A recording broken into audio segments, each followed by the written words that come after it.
Hi, my name is Nikki Salfer. I am the lead supervisor for BCBAs in the Tree of Knowledge Learning Academy. And today I'm going to discuss in a little bit more detail what is an ABA evaluation. Many parents call our office and they typically ask two questions.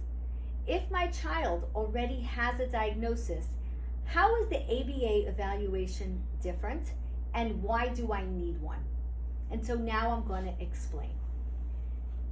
Diagnoses are given by doctors and clinical psychologists.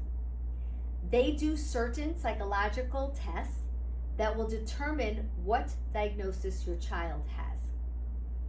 They will refer for a BCBA evaluation.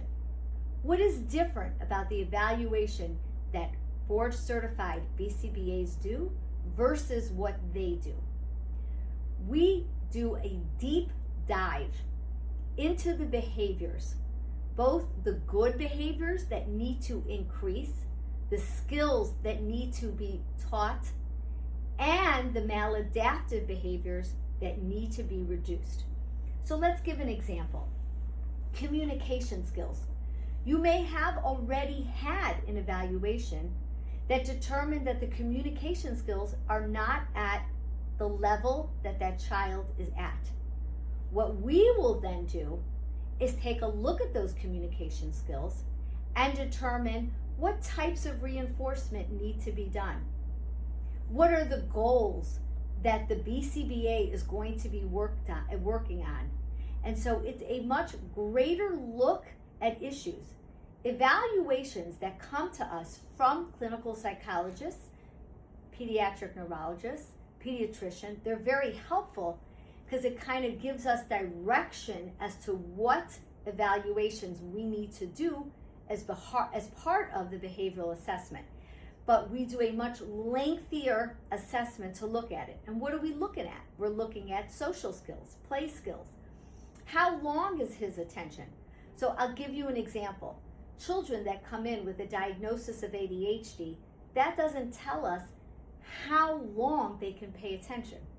A behavioral assessment is going to figure out approximately how long can they play for 3 minutes, 5 minutes, 6 minutes, and what's the goal? What is the average child their age able to play? How much can we move that pendulum?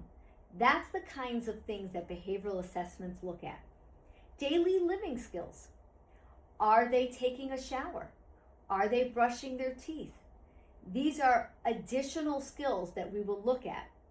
Learning readiness and task engagement. And then again, what kinds of challenging behaviors do we want to reduce? So when your child throws a tantrum, is that tantrum lasting 30 minutes, 20 minutes, 10 minutes? That's what a behaviorist is going to be looking at. So how do we determine this information and how do we write goals? Well, first of all, we directly observe the child in their natural habitat, which could be in school, at home, or in our center. We structure play assessments so that we can see how they play. We interview the parents, the teachers, the caregivers, the nannies, the grandparents, anybody that is touching the lives of this child. And then we review. Well, maybe some of the speech goals are being done by a speech therapist. Maybe there's a comprehensive team that surrounds this child, and we have to integrate what they're doing with what we are doing. So what ends up happening is the behavioral assessment will then compile all this information, and we will do interviews.